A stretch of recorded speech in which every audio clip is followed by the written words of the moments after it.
So after what was considered to be the worst in the franchise, which was Seed of Chucky, so many people, including me, thought this was the worst one out of all of them, and I still enjoy that movie. I don't think it's a terrible movie like everybody says. I just think out of the Chucky movies, it's definitely the one that tries too hard and is way too comedic. But I love the fact that we got what's considered the worst film, Seed of Chucky, to considered one of the best films, in my opinion, Curse of Chucky, which is really, really fantastic as a Chucky movie. This one does such a fantastic job with characters and with atmosphere and with its subtle humor and with its kills. This movie is really, really...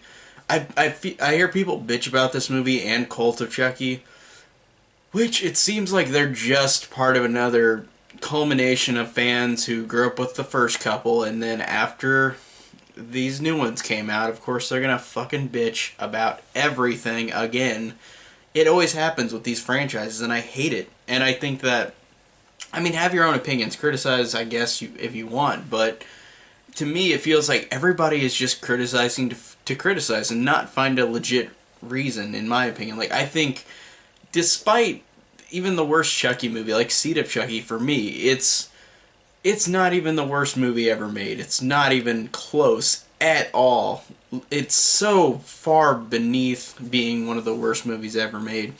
So I feel like whenever people bitch about all these movies, the newer ones, I'm just like, dude, shut up. Stop trying to find something out of nothing. Like, literally, it's like you always have to find something negative as opposed to positive. Negativity runs the world, and I hate that. But for me personally, after I got off that little tirade, for me personally, Curse of Chucky is one of my favorite Chucky movies. I'd say between this movie, Bride of Chucky, and Child's Play 2, I'd say that those three I cannot choose between. They're my tops in terms of Chucky movies, and I think that this one is fantastic, like I said, with these characters. This is a horror movie, and horror movies are not considerably well written. I mean, there some are, but if you know what I mean, like, it's a genre where it doesn't always have to rely on that. It just relies on scares and tension or killing, and I think that this movie, in terms of the writing, is not too bad, honestly. I like these characters a lot. I think that Don Mancini did a good job in this one. The way these characters are written, I think, are interesting. I like Nika a lot, this main character, this new main character who will last in the next two movies. And I really thought that she was, Fiona Dorff, Brad Dourif's daughter, was a fantastic choice, and I never saw her in anything before this movie. And she is really, really great in this movie. I think that she can completely be a perfect leading lady. Like, she is really, really great in this movie. And I love the fact that her character has a handicap, literally, like she is paralyzed. And I like the idea of how that hasn't been done before in a Chucky movie, where people complain, like, why don't you just kick him because he's a little doll? But she can't run away from him because she's in a wheelchair. And I think that's funny. I think that's a cool way of incorporating tension and scares, and I think that it works really well with that. And the Nika character, I liked her because she and Chucky have a deep history, and I think that whenever you realize in the end, like, the history of Charles Lee Ray and her mother, and how he stabbed her in the womb, so she's paralyzed because of that, I really thought that that was a great way to make this character through after all of her family members except Alice are killed, she goes and gets Chucky, even though, of course, he doesn't die. But she gets him. She goes out and is furious because of all this has happened. Everybody in her family's gone except for Alice. And he made her this way. So I love that ending fight. And it worked. It built up so well to have these two characters fight it off, because I really liked that they had a connective past. And it really worked for me. I thought she was a great leading lady. Like, she was a great, for this franchise, she's a great new character, and a great one that is here to stay, hopefully.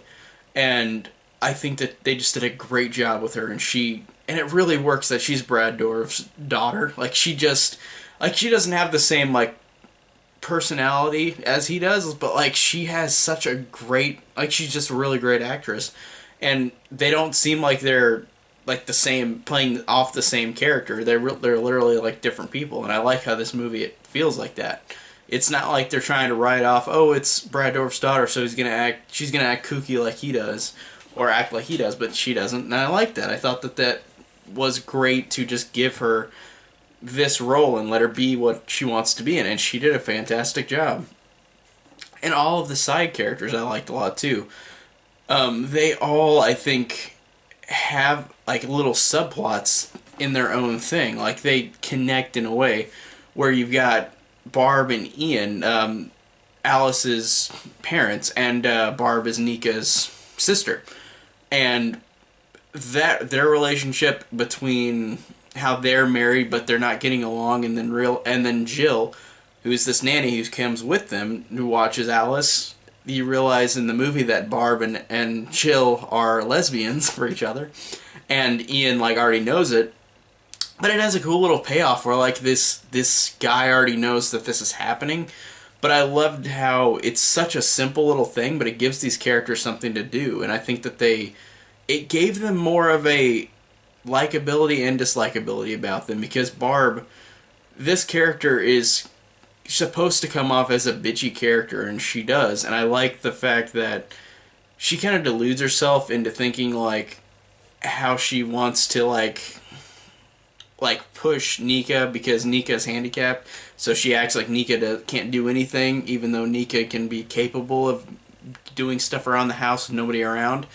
And I like the fact that this character is so pushy and bitchy to her sister that it's interesting just with these characters because they're very simple, but they've got little subplots that actually like follow along in the movie and make you care more about them or not care about them. And I thought that it's better than a typical like horror movie where they're just there, just to get killed, but they actually have something to them, especially those couple of characters. And I thought that they just did a good job with the writing in this movie. Like, just these characters seemed like they didn't seem like the exact same characters in each, like, all these characters together didn't feel like copies of each other. They actually had, like, differences in why you saw different things about them. And I like that. I like when you can do that in a horror movie, because these are, like I said, not always typically well written. You don't always need that, because these are just supposed to be fun movies. But this one I thought did a good job of that.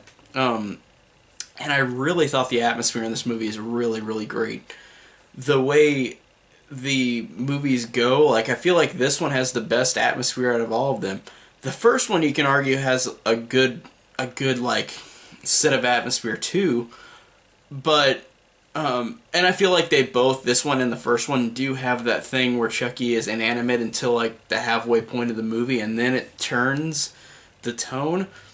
But not in a bad way for either one. But I feel like in terms of atmosphere, whenever he's inanimate, like it really works in this movie more than the first one, I think. And the first one's great.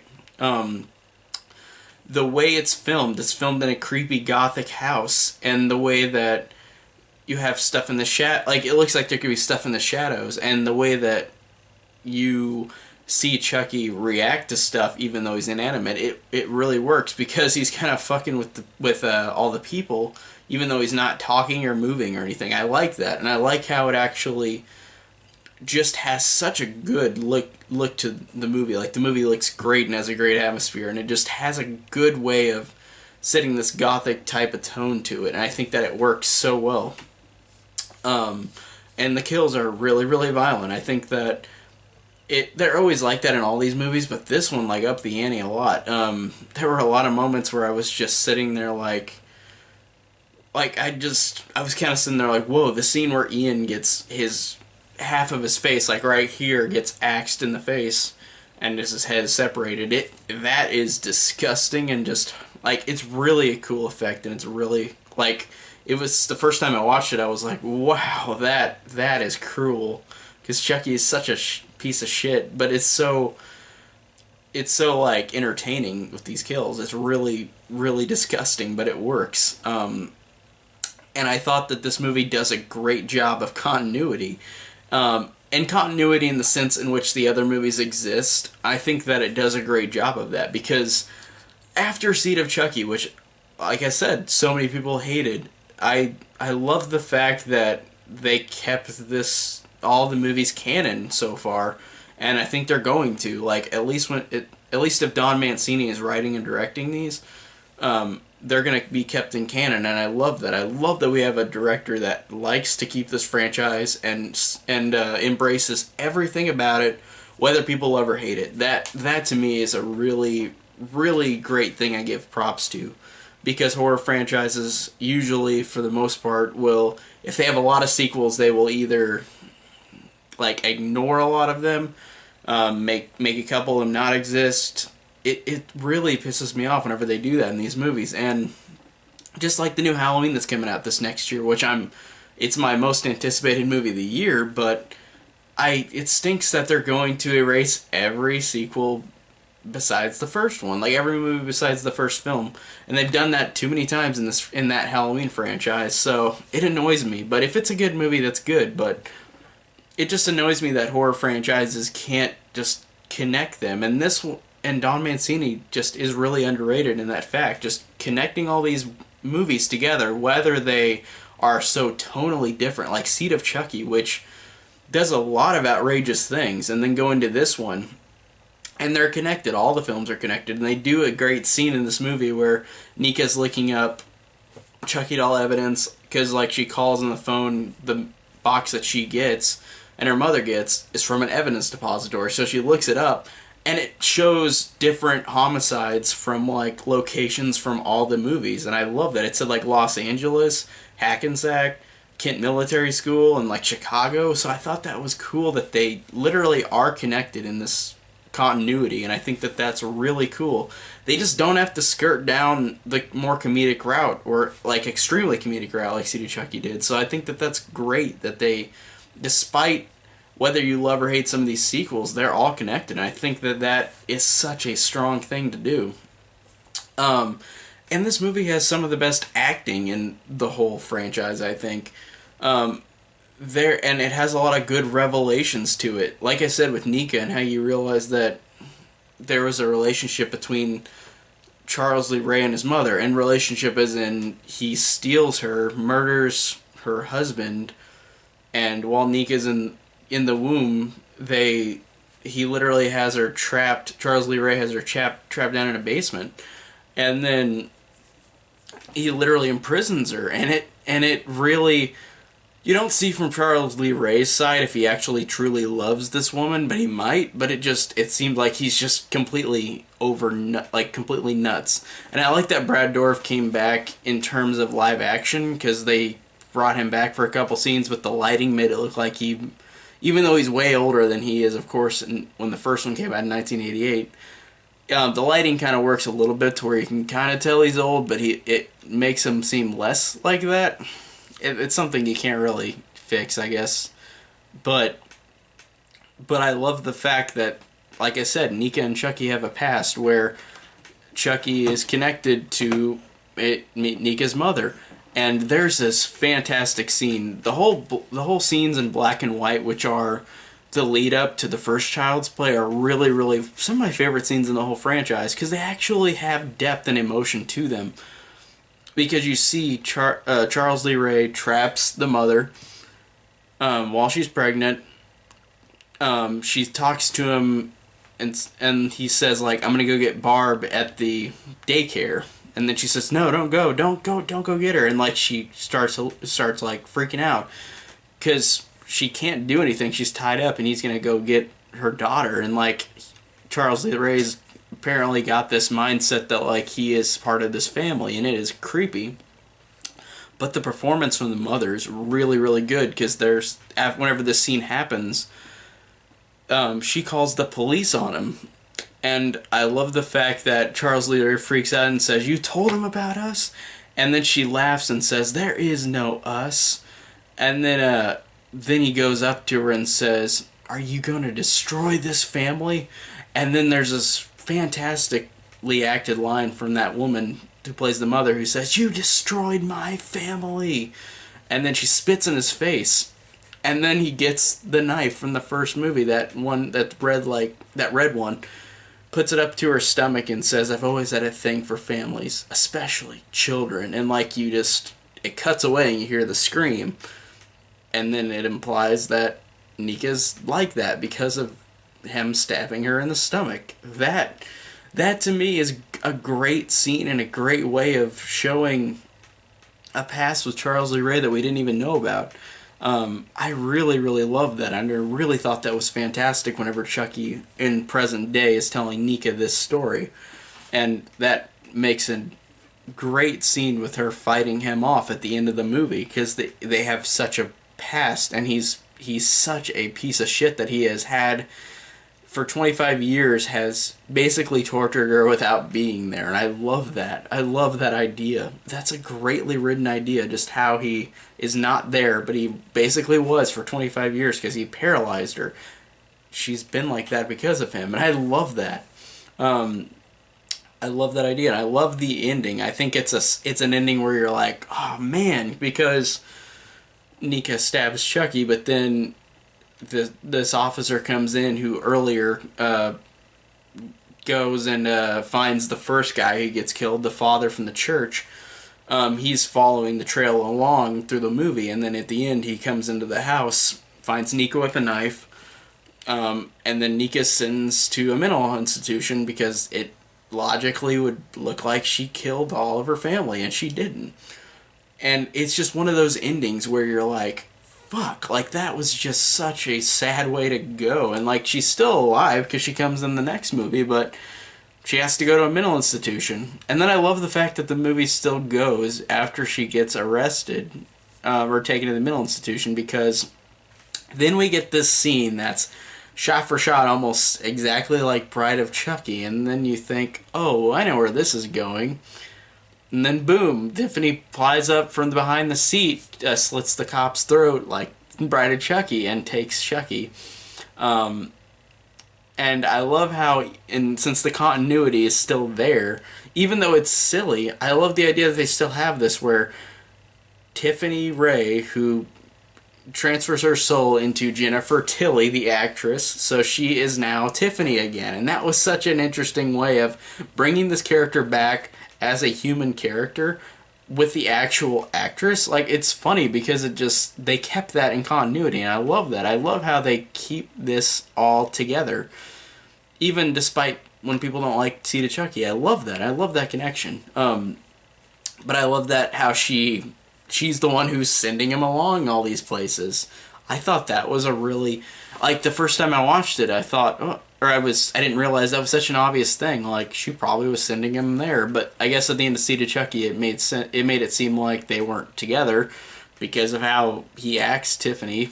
But I think that I like that scene where she goes in. You realize that she's the one who's sending him places. That's really it's not surprising after you think about it, but it was in the moment. And of course, Jennifer Tilly is awesome, and I love her in all these movies, and I'm glad she got to be in this movie for like 2 scenes at the end, but still, she was great in those scenes. And then the end leads to Alice with her grandma's, and then Chucky like puts a chant on her while the grandma pops up with a bag over her head, so Chucky got to her before Alice got home. And then you get the after credits scene, which is a really, really fantastic after credits scene. I love this in how Alex Vincent, who was Andy in the first 2 movies, since Justin Whalen replaced him in the 3rd one, since it was like 8 years later. But Alex Vincent comes back, and I love that after credits scene because it has him get a package delivered, like Tiffany delivered the package to Andy now, and then Andy just nonchalantly is talking to his mom on the phone, which was a cool way to incorporate Karen back, and he mentions Mike on the phone too. Even though you don't see the actors, that's cool that they're connected in that way into the movie. And then you see a picture of like a diploma of Kent Military Academy, and then you see a picture of Kyle, and then a picture of Andy and his mom. Like, I like that they use these little nods to the other movies, even if they don't have the actors back. I thought that was cool. But, of course, Andy's on the phone, and then Chucky knives his way out of the box, turns around like he's going to get him, then a shotgun is right up to his face, and then Andy just says, "Play with this," and then shoots Chucky, and that literally ends that way. And that's one of the best, like, after-credit scenes I've ever seen, because it's just so satisfying, even though you know, like with Cult of Chucky, what happens, but it still works fantastically at the end of this movie. So I really, really love this movie. It's one of my favorite Chucky movies. Like I said, it's between this or Bride of Chucky or Child's Play 2. Those three are my top ones. It's so hard to choose. They've all got such awesome, fantastic things about them. But this one I think has the best atmosphere. It has some of the best acting. It has a lot of great kills, and it has some of the best writing I think out of all of them. With these characters, they're all interesting. They don't all feel like copies of each other. Nika is a great protagonist. They've got a great little thing with Chucky and her and how it connects. They have a past, and I love that. So I love how this movie has more of like the most plot probably out of all of them, but it still follows the typical Chucky formula in a fantastic way. So overall, this is one of my favorites, and I really am just excited for whatever comes my way with new Chucky stuff. But next, I'll talk about Cult of Chucky. So thanks guys for watching.